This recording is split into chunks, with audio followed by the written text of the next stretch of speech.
we go. It goes a shot of coffee, or was that Exactly. something? little espresso. Oh, yeah. So welcome, Kristin, and let me introduce you really quickly. Thank you so much.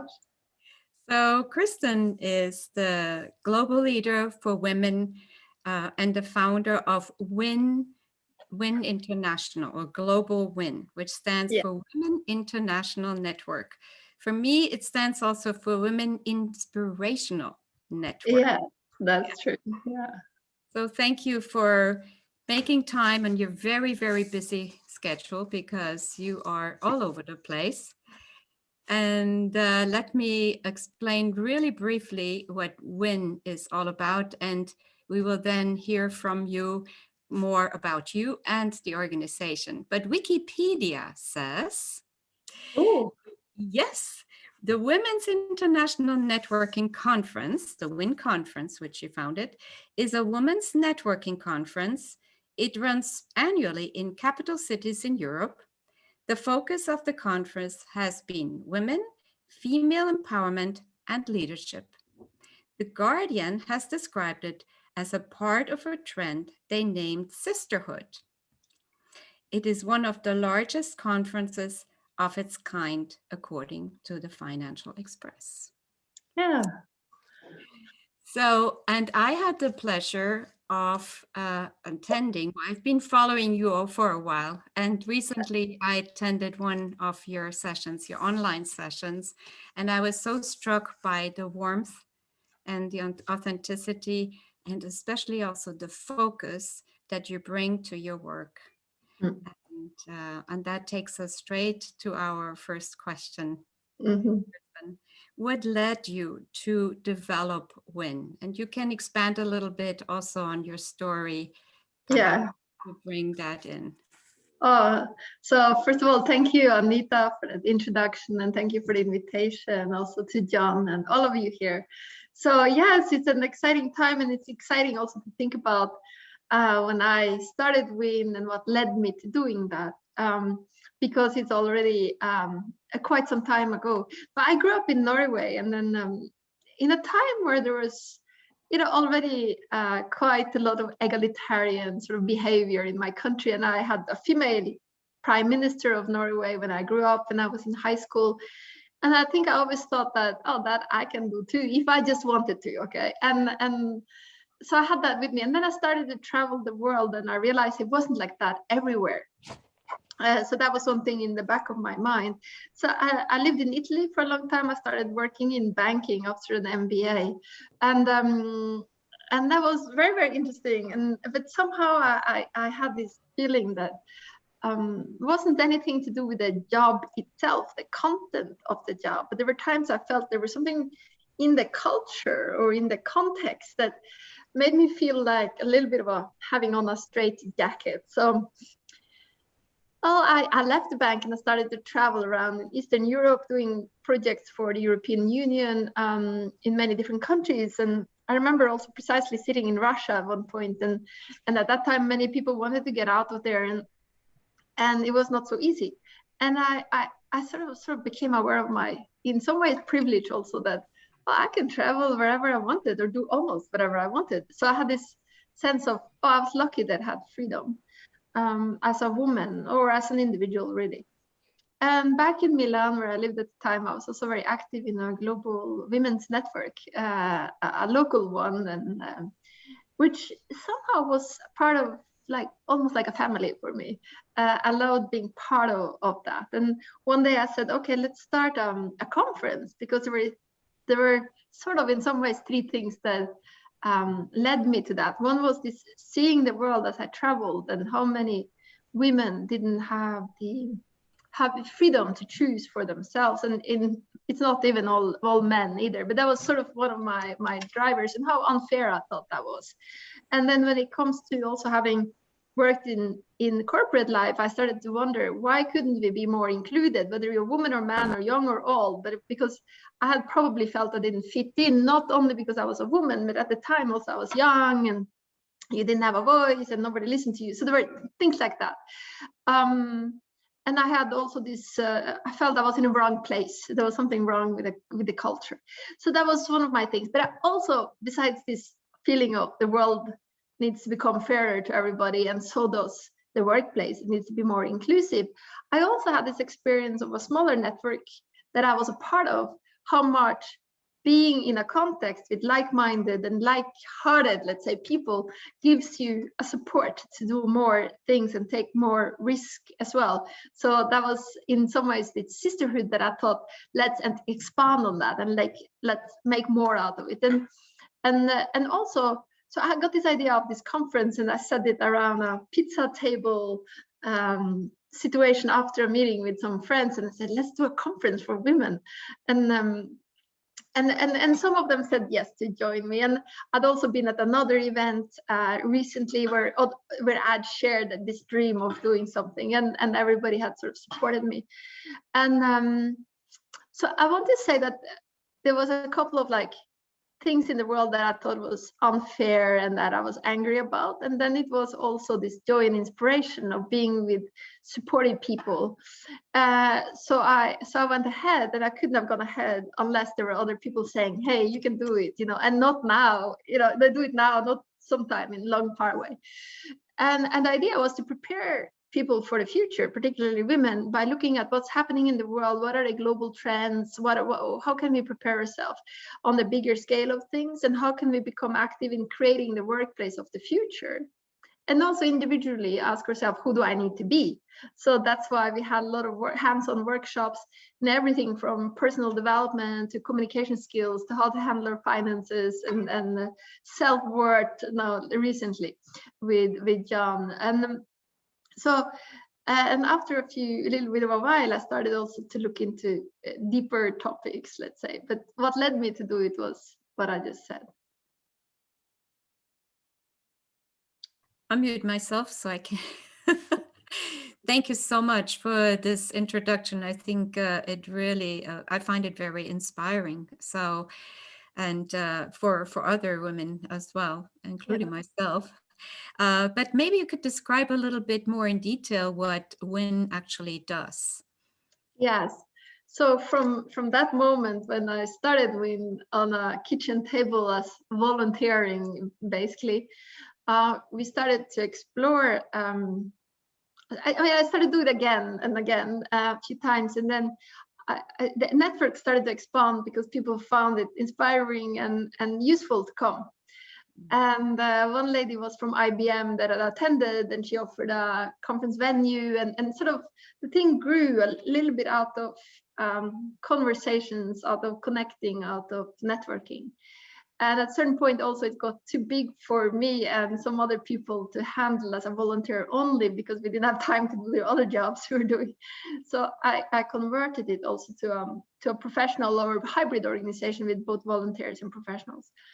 And so what do? We still do that, the conference, an annual conference, which is really existing still to prepare leaders for the future by giving almost a direct experience of how it is to be in an international and intergenerational and very open environment, where we do talk about topics of the world, how we can prepare for it, what are the trends, and of our organizations and our very lives. So it's world, work, and you. That's the model, and so you learn this. So we are there to inspire, to empower, to connect, and to develop or enable, really, mostly women, but an increasing number of men, and that is done through skill building workshops, through listening to speakers, but also simply to be in the context of WIN. And that's what I want to say. Just being there is important. Who you meet now in the Zoom room and previously in the coffee break rooms, so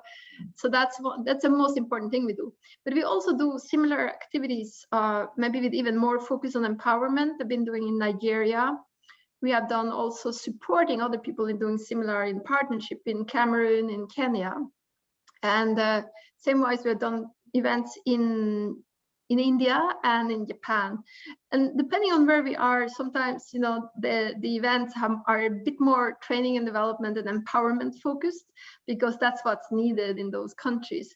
So that's very important part of our work to do that worldwide. And in Switzerland, or now online, we also have created something that was a result of the companies that supported WIN as sponsors and partners. We created a network, a corporate learning and development network, where we focus very much on what we call diversity, equity, and inclusion. So then the companies meet that are working on that, and it's hosted by companies. So we have been facilitating and running that for a few years as well. And then we do some what we call mobilizing events that I used to do around Europe in different places, and that we now do simply online as a part of what we now call also the Renaissance leader, whole person leader. A whole person, yeah. And speaking of inclusion, what I like particular also that you don't exclude men, on the contrary, men included at your conference, and so that resonates with me as well, very much so. Yeah. Hey, there is one waving right there, and he was speaking at your last conference, where absolutely, when it was still live, right? Yes, absolutely. So. This is there's so much. So I invite everybody to go on the website and and catch up. But what can you give us a few examples, for instance, of your impact on at work, communities? Yes, exactly. I mean, impact sometimes it's hard to measure immediately, and one part of our work is also in a certain degree an advocacy, and the advocacy that WIN is doing. It's not sort of the activism for a type of feminine that's sort of warfaring, but it's been more an advocacy of an experience and of giving value and seeing and hearing what we can call the feminine qualities, or really human qualities, but the qualities of empathy, of intuition, of caring and sharing and collaboration. Okay, so that's something that many people, including many women, actually hadn't had that much experience with when they come straight from a very male designed corporate environment in particular. And not only male, but in this sort of yang, in the yin and the yang, of structure, goal setting, competition. So we have given many thousands of people the chance to experience another way, that there is more holistic way to how we can run the world, workplaces, and our own very lives. So that's an impact we have had, which comes back to us in terms of quotes normally from people, where they say, I felt so relaxed, I felt I could be me, and I have thousands of those type of quotes. And then other impacts is there are many organizations that started their initiatives from WIN, because IBM initiative, Shell initiative, many things that were started inside companies with its inspiration from WIN. And of course, many people meet people from business, they're speaking here, they're doing business together, and things like that. So I think we have touched thousands and thousands of people. It's hard sometimes, we don't always know the feedback, and the impact is not always immediate. In the sense, it could be the result of your contacts, that they come later. So you get a job, or you find some inspiration or contact that helps you with something much later, or it just hit you that, wow, what that speaker said in that workshop, that was so important, and you realize it in some work situation. So that's for sure. And also we have been quite, and I have been pioneering with the language of using a very, some would call it, I call it myself, the feminine language, which you see now is quite common after 2020 and COVID, etc. We talk a lot more about, the importance of caring and the importance of sharing and collaboration. And we see this systemic approach that we always had with the world, work, and you is becoming more obvious with the COVID and everything. So that's an impact we have had, that by going first on many of those things, people learn something new. That's beautiful. Yeah, you answered my other question about sorry. No, it's great. Hey, 2 for 1, it's great. No, about the feminine lens and the feminine language. Yeah, very much. Yeah. And since And since we are here at the Self-Worth Awareness Conference here, perhaps a question, and the questions are all thanks to Amy who put them together. She's our Okay. question master here. She's really Yeah. good at Thank you, Amy. Yes. And so the other question is also, how does self-worth, where does self-worth fit into your view of women? And, maybe you also have a self-worth story, your own story Yeah. or that of others. Yeah, I think it's tremendously important in the stories of women, even the most self-confident women, confident you get looking women at least, because what I've seen over the years, and that's also linked to what we this why this personal development bit is so important in the conference, because it's not enough to just listen. We need that personal development where you have a chance to work on ourself, and the self-worth, which is deep, and I have seen your book, John, and so it is I think because so many women have, at least the women I've worked with, have often come in the corporate and political life outside of the home type life. And yes, we have been there for a while as women, but also not for that long, so there is been a lot of women doubting themselves too, because you enter into places that were designed previously for men. And so you had that generation, which is now changing a little bit, but still, and then overcompensating by being extra tough, or sort of becoming like a man, and all of those things. And thank God we are in this phase where this is changing a little bit right now. But for sure, a lot of women have also had abuse issues, whether it's just simply harassment at work, or rougher abuse, or overlooked, overseen, not seen. There's a lot of issues there linked to self-worth, or linked to issues with or simply confidence. So I see that's huge, and that's also why not only work on yourself, but also simply building community and staying together, so that we can lift each other up on those days when it's not so easy. And particularly, many women also in the workplace have pioneered their leadership by going first in many places where mostly women did it as men, or there were only men there. And that requires a little extra self-worth, not doubting yourself too much, and having good self-worth. When the wind is strong, you can still stay there, and that's why it's particularly important. And I see, in myself, in my journey, it's like sometimes I wonder even how on earth did I manage to do what I've done, because so many times I doubt too. I doubt, and particularly I had this complicated situation of being innovative and wanting to, and lots of creativities. I created new things, but it was a little bit ahead of its time.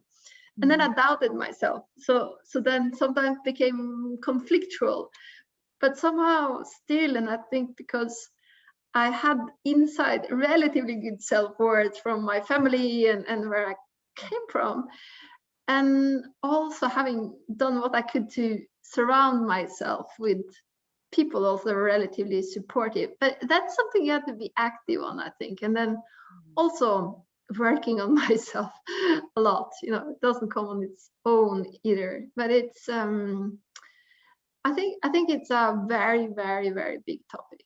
And I think also in this time when many of us will have to create new things in this post-COVID or with COVID time, it's important also because many are isolated now, and what I see as something's helped me is other people. So every time I've been a little doubting about things, if I have people around me, it's easier. And then people have different coping strategies, but I think that is something, and to have this resilience to endure all our spooks and so on. It's important. But it's like you say, it's the foundation. Self-worth is really the foundation for action and for impact, right? And that's why we have a very, very big conference around it. Yeah, I know. God, yeah. we And we totally agree with you there. yeah, and I mean, it's like, of course, this is so amazing the work you are doing too, because it's, yes, if you see the numbers now with COVID and I was thinking also, I was reading in the newspaper now how many small entrepreneurs that are not making it right now economically necessarily, and many people being so linked in their identity for that, or I mean, so some are linked to it from their identity point of view, and I think many women are also so worried about letting others down. So if you have a business and you have to let go of your people, it feels horrible. So I think this time we're living now is really asking us to look at our self-worth as something deeper than just our job title and something like that. And I know that's what you are doing. So and still, even the strongest need someone around to help lift each other up. So Right. that works. Yeah. Yeah, absolutely. And you spoke of community and people supporting each other. And Yeah. you recently had an award event where you awarded quite a few women for what they Yeah. have done. Could you tell us about a few of these women? Yes. Yeah. Oh, yeah. That's a very nice thing. So also I want to talk to you about award, because a long time I was wondering, because our organization didn't give out awards at first, because I was thinking, is that part of the sort of all hierarchical thing where we have one hero or heroine, and instead of a community where actually everybody is worth something and has something uniqueness? And then I changed my mind, because I also realized we need role models. And also many of the people who have done extraordinary things, even without good self-worth or confidence or anything, but just somehow found some strength from somewhere to do it anyway, because of some superior motivation, often related to meaning and often related to something much far beyond themselves. And and this year we gave the award to three women, and this award is given also based on someone we find are embodying and living and doing something with values that our organization stands for, which is really human values, but at the workplace. So it's about, collaboration, putting meaning into things, and doing something also for others, and inspiring beyond themselves. And in the category of corporate, we had a corporate category. We gave it to Geraldine Machet. She's the CEO of DSM, or she's actually the co-CEO of a Dutch company called DSM. It's a global company, and she's in that role together with a man. But also she's really managed already to focus a lot more on sustainability. So the whole organization is very much on sustainable, not only how they're dealing with each other in a sustainable way, but the greening of the environment, etc., etc. So we felt her very inspiring through who she is and what she does. And then when it comes to the more activism part of the category, we gave one to Claire Dubois, who is the founder of something called Three Sisters. So you can join this organization, and the money goes to planting trees around the world. And at the same time, you also have a number of courses and development to grow as women in this case, also related a lot to your self-worth, actually. So she's inspired many and planted millions of trees because of the community and all of us that have joined that organization. And the third one was an African woman, Charity, who also has a project of educating young kids, young women and men, actually, the youth, and particularly related to work and creating job creation, so that also they stay in Nigeria without leaving and taking boats across the Mediterranean and so on. So she's doing amazing work also. So all of these women we felt were worth getting a prize and an award, and they are inspiring. So but I also wanted to say, so sometimes the heroes and the heroines, we need them because they inspire us, and it doesn't mean that everybody has something unique to contribute, of course. Oh, that's so beautiful. And in fact, I Yeah. want to add the one story that I remember of an African doctor, forget which country it was, but she said that in 13 years, I forget the time frame, in her maternity ward, there has not been a single stillborn baby or Yeah. death. Yes. Yeah. Yes. Yes. Yeah. This was Maggie Barankitske. I think John knows her also. She's from Burundi.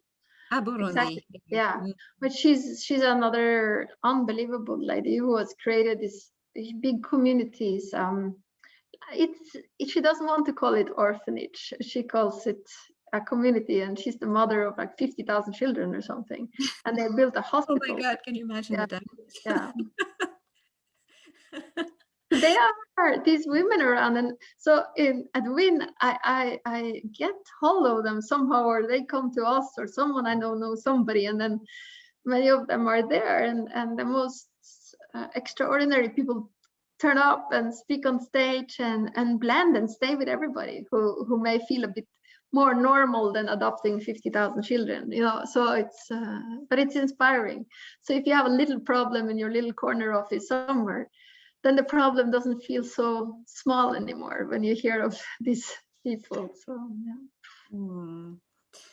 Thank you so much. I mean, my head is full. I don't know about other people, but we could go on and on with questions from my side. But I would also love to hear from the audience what has come up for you as you were listening to Kristin, and what has inspired you, or are there any questions that you would like to ask Kristin?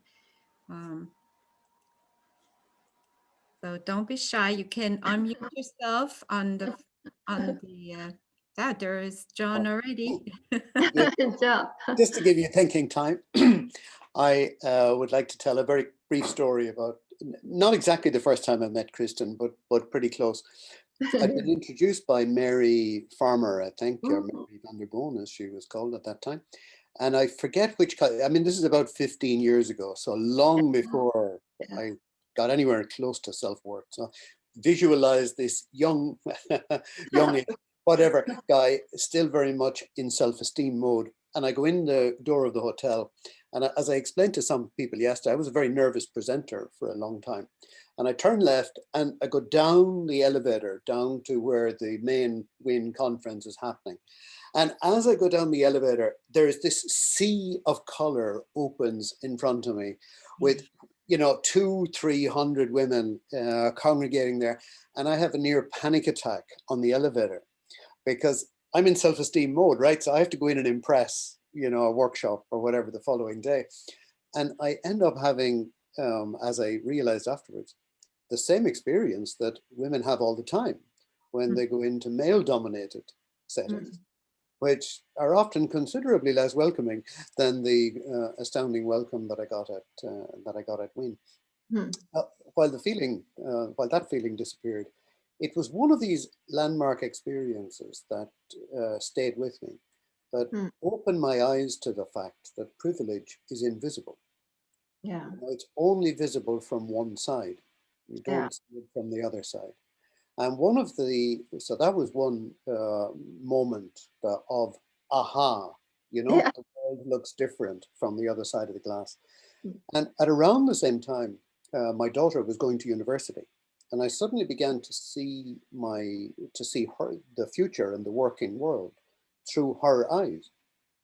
And very quickly, when you start looking at the world through your daughter's eyes, if you're a man, you again start to see things you didn't see before. Yeah. And to this day, one of the abiding memories from WIN, and it's not just about gender, it applies in so many settings, is that privilege is invisible. We just don't see it from one side of the glass. And whether that's because of education or because of appearance or because of having the right accent or tone of voice or, electrical appliances in the house, what a different lockdown many families are having right now if they're trying to share one iPad amongst 5 people in a home. You know, that's a completely different experience of lockdown than a more middle class setting where everyone has their own device. And the big learning that I got from Win, and I've been to it many times it's been an important part of my own personal development, as well as speaking there, has been the discovery that, you know, privilege is often very invisible. Yeah. Thank you for saying that, John. Wow. This is, yeah, privilege is invisible for those that have it, right? So, I'm so glad to hear his story, but then it was easier for him to start looking at the world through his daughter's eyes as well. Yes. That's the impact. Yeah, thank you, John, for sharing that. And we have also Faye was asking, I was wondering how Kristin sees Win evolving in the future.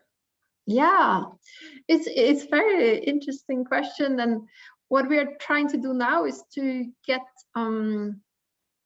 more women involved in communities, so we can have Win many more places in the world. As we see, even when COVID disappears, it started to be more difficult to travel. I tell you, even 15 years ago, it was easier to get a visa if you were from Nigeria to come into Switzerland or Belgium or Rome or anywhere, or from India or from any country. But now it's more and more difficult to organize all the visas and travel, and even before COVID. So I also see we need to do more things local in many places so that it can happen. So that's one thing I think we can evolve.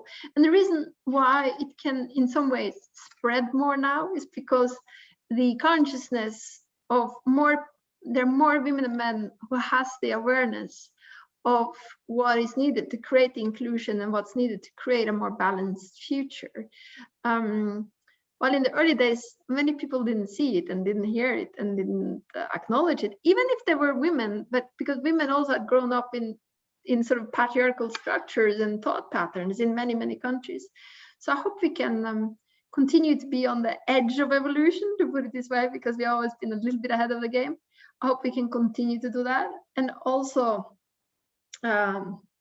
put roots in many more places so that we have a whole net of inspiring people who are inspiring each other, and doing good work in this balanced way of value to the feminine and the masculine.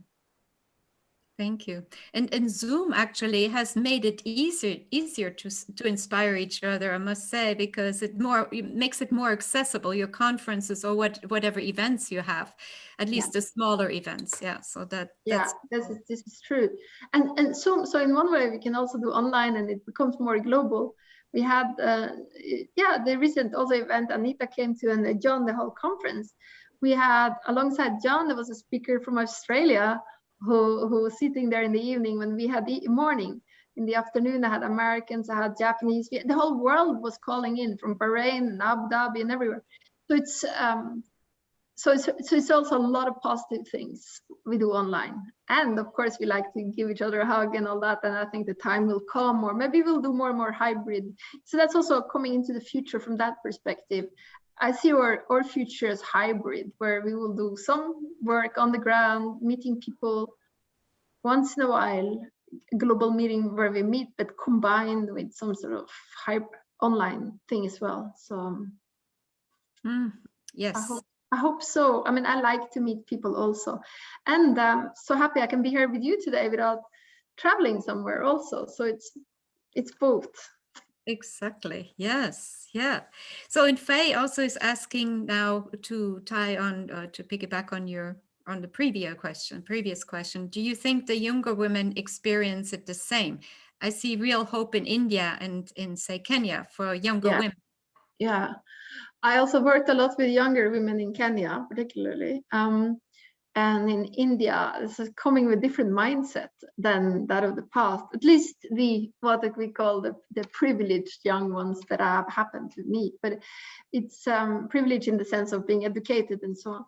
But and I did ask myself the question the other day too, because I was speaking to some young women. They were feeling that maybe this gender gap is not such a big deal. We have the same chances, same opportunities, and And I thought, yeah, it's changed now. That's how the young are feeling now.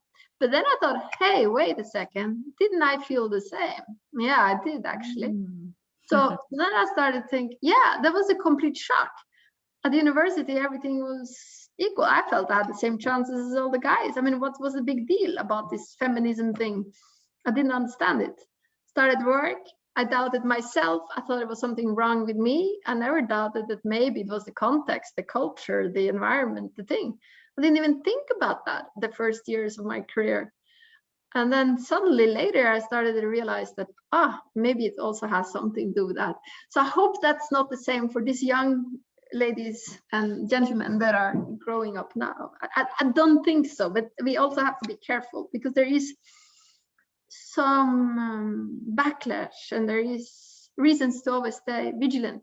I mean, just take Lego, for instance. When I grew up in Norway, I remember me and my brother, we were playing with the Legos of different colors, but now they're making pink Lego for girls and blue Legos for boys, or, so it's not everything that's progress. You're right. I mean, it's fun with pink sometimes, and still, let's be careful because that's not for everybody. Yeah, you're completely right there. Yeah. So so many questions that are not yet expressed, but I have one for you. How can women become involved in WIN if they were so inspired? Yes, you can go to our website. You can first sign up to the newsletter, and then now we do some webinars, so you can join that. And follow in the newsletter, not in the newspaper, or maybe that, when we do our conferences, then you get to know. So first thing, sign up newsletter, and you can become like a part of what we call this leadership journey of inspiration, which is sort of a membership thing you can join. And that you can do on our website. Maybe, you put it in. Thank you, Anita. So please join. And I'm hoping that in early November next year, we'll do something out of Dubai, actually, because Dubai is hosting the World Expo. They were supposed to host it, now. They're hopeful that they can do it again or do it later. And then I hope to do something a little bit hybrid from there, but we'll see. Meanwhile, we'll be online. Yeah, that was my question as well. Also. Yeah. Oh, okay. Yeah. Yes, so wonderful. I have one more question here. This is a general question that's come up for me. What advice would you give any woman who would like to start her own project? Yeah. Oh, yeah. It's so first of all, believe in yourself somehow and don't give up. And I think also it's important that when you start your own project, if that's a project you have enough passion for somehow, because so there are a couple of things. I think if the project, something, you need to have some sort of fire inside for the project, because you need that extra little inspiration to keep it up, because often new projects require a lot of work, hours, little extra. So you need that extra fuel of your inspiration, your passion. And then make sure you have some really good supporters around you, because there is a weird mechanism in our society that sometimes new projects or new ideas are not always appreciated by everybody. So there will always be some no, are you crazy doing your project people around, and those you need to just get out of your vicinity in the beginning, because it's just like any plant in the beginning. You have to protect it from too heavy wind in the beginning until it gets strong. So always have your little sort of group of people who are very, very supportive to you. Of course, they will also be the same people who are really giving you the critical advice if that is needed also. But I think at first we normally need people who can say, hey, come on, and who can help you. And then don't give up on the first obstacle, because typically there are millions of obstacles. And that is something I think some people think it looks so easy. It's never very easy. It's just normally a lot of work to get something off the ground. So don't give up. Have something that you're really passionate about. Ask for help and have a group of people who support you. Yeah, that's very good advice. Kristin, if I'm not mistaken, you do have family. I think you have a daughter as well, right? A son. I have a son. A son. Oh, okay. Yes. So how does your son look at his mom? Yeah, I mean, it's interesting. Like just like John said, he got a daughter. I got a son, so it's keep some balance in this world of women. You know. No, it's actually interesting because although sometimes he's opposing my crazy ideas, I noticed that he's chosen essays at school that he's writing that has a lot to do with equality, and he was part in high school of starting an equality week in his school with the 3 other guys. And some girls, they were on equality, but also income equality, which is huge right now, and all sort of different things. Yeah, and I mean, sometimes I think he thinks I've been working too much, but on the other hand, he has also sometimes traveled with me when I did conferences in Japan and in Dubai and things. So he's also been quite lucky, I think. Yeah. Planting a lot of seeds all over the world, and back and home at your own home as well. Yeah. So it's wonderful. Well, thank you so much, Kristin. I don't know, are there any other comments or questions that that you'd have for Kristin? Anita, I think Mafalda has one. Yeah. Mafalda? Yeah. Okay. Just a quick story. I didn't want to interrupt the conversation, but I really feel I need to tell you the story. I've never met Kristin before, but you are the reason why I have joined the Self-Worth Week. Wow. Because a common friend, I'm not sure if it was Bonifacio from Inspired Women Lead, or Esther Liska from Glowman Club. Someone posted something you posted about someone who is coming to live in Lisbon, and he was starting his business activity in Lisbon, and you were referencing him, and that person was John Nyland. And it caught my attention because it was someone coming to Portugal, and I went and looked up to see, let's see who this person is and if I can help. So I got to know John through that post, and then I got to know the Self-Worth Academy through that. And then I did several webinars, I took the safari, I read the book, so I've been here for some for some time, and I ended up coming to this week. So it all started with something you posted on LinkedIn, so I found this just a good example. And I first heard about the WIN conference through Esther Liska and Bonifacio, I think. So that shows how large the impact of the conference is, and how important we're all connected in a way. And regarding women in leadership positions, I know that many good ideas came out of people who met during WIN conference. So yeah, I can vouch for that. And just a funny story. I just thought I'd let you know. And it was very nice being here and speaking to you. Thank you so much. To add to that, Mafalda, what Mafalda has just illustrated is like an hourly experience in WIN, which is connection. It's one of the reasons that I really urge everyone who's here to get men and women, by the way, because men now make up about 5% of your attendees, if I remember right. Occasionally 7%. Oh, peaking at 7. Whoa. So it really is worthwhile getting involved with WIN for the connection. It's a true global network in the best sense of the word, where people really do their best to connect with each other. And what Mafalda has just illustrated is one example of that. Yeah, it's true. Yeah, and Esther and Bonnie that you mentioned have also been very active, and Esther I know a lot. And so this is good. And it's good because Anita asked me what's the impact. And sometimes I don't always know. So I love to hear such stories also because if I have a dark day myself, then it's nice to hear these stories, and I know it's worth it. So thank you so much. Yeah. Exactly, and we had never met, so both of us, and we're connected in so many ways. So that shows. Awesome. Thank you. Yeah.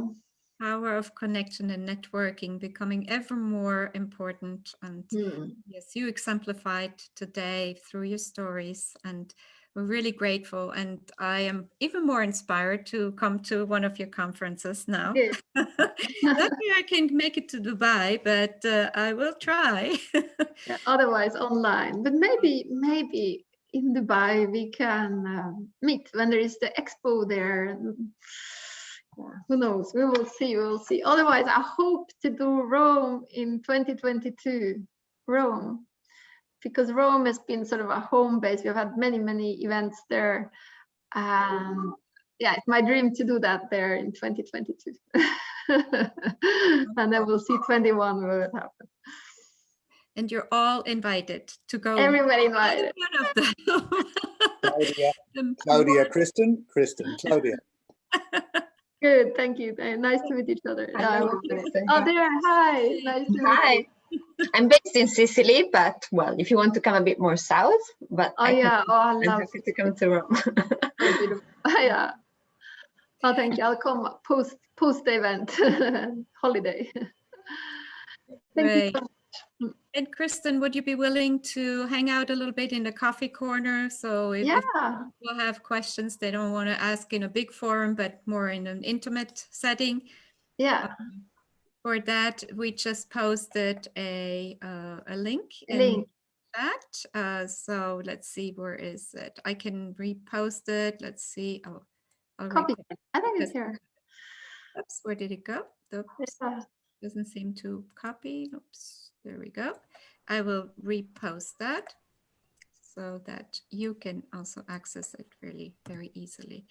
So that was super inspiring, Kristin. Yes, it was nice to meet you all, and I hope to see you again at some self-worth initiative or at the WIN conference. And yeah, you put the website also, winworld.global at the moment. Yeah.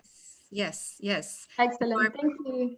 Barbara said she's a former WIN conference participant many years ago, and for her as well, it was a life-changing experience. Wow, that's good. So let's keep it up. Thank you so much. Thank you, everybody. So much. Okay.